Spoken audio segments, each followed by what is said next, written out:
Hey, you're here in the studio with Luke from GuitarIQ.com.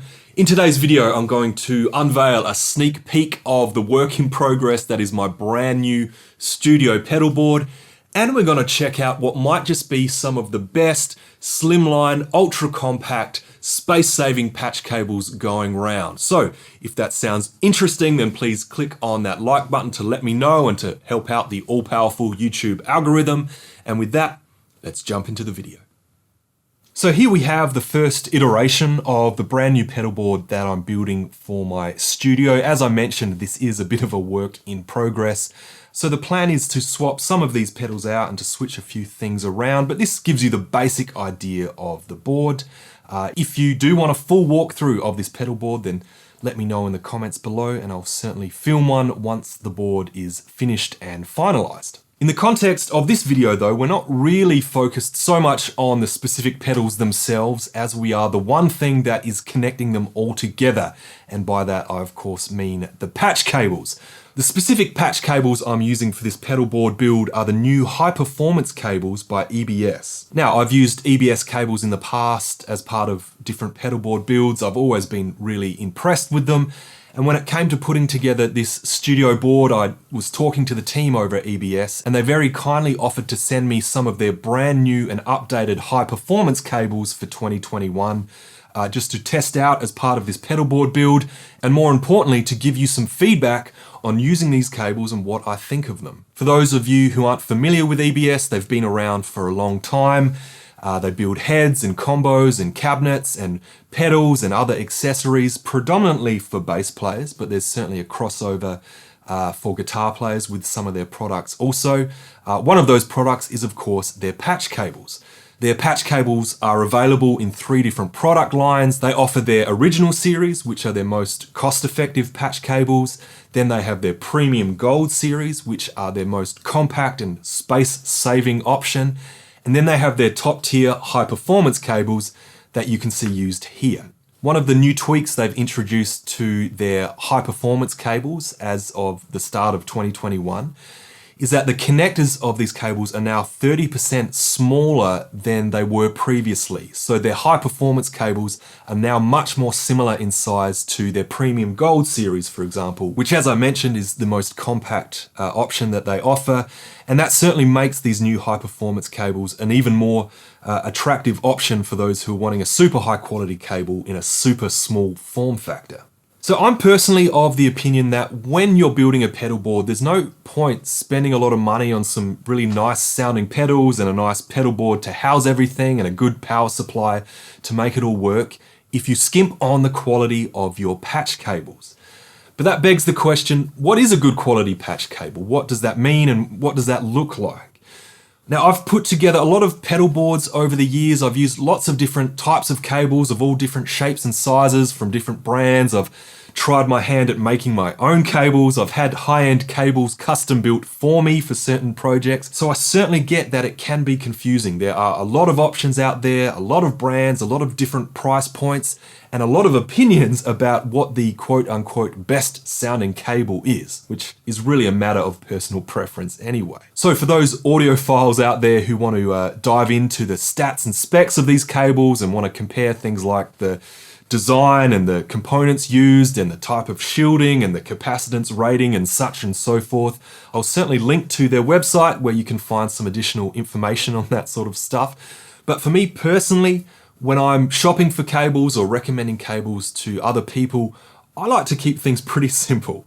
In my opinion, you can't go too far wrong if you stick with a high quality cable that's proven itself to be reliable, from an established brand with a great reputation that offers a solid warranty behind their products. Now, admittedly, there are a lot of different brands out there that make great quality products that tick all those boxes and will definitely give you results that you're happy with.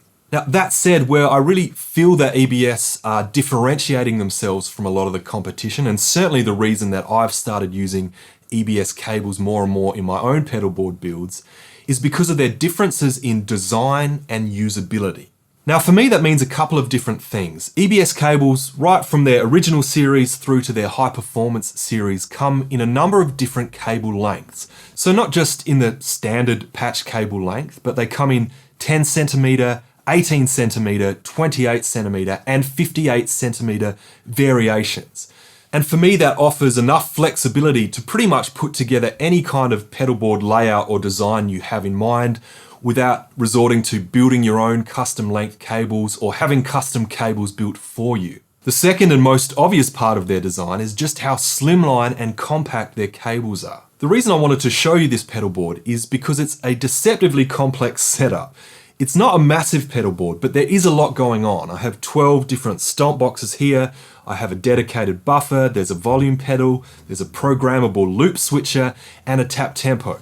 Some of these pedals are running in parallel, some of them are plugged into the switcher down here, and everything is being patched into a patch bay at the back of the pedalboard. So in short, there's a lot of cables here, and I just don't think a pedalboard like this would have been possible if I wasn't using these ultra slimline cables by EBS. If you just take this loop switcher here, for example, we have an input and an output, and then we have 6 individual loops. So essentially in the back of this switcher, we have 14 different connections. And wiring something like this up on a pedalboard of this size just wouldn't have been possible with standard straight or right angled plugs, or even the more compact pancake connectors that I've used on pedalboards in the past. Now, even if the pedalboard you're planning to use doesn't have some complex signal chain routing, and even if you're not using a compact programmable switcher like this one, I've certainly run into situations in the past where on smaller pedalboard builds, these ultra slimline connectors have certainly saved me a lot of time and frustration. More and more, I'm encountering pedals that have multiple inputs and outputs. Maybe it's something like this buffer, maybe it's a stereo pedal, maybe it's got its own effects loop, or maybe it simply just has an expression pedal output.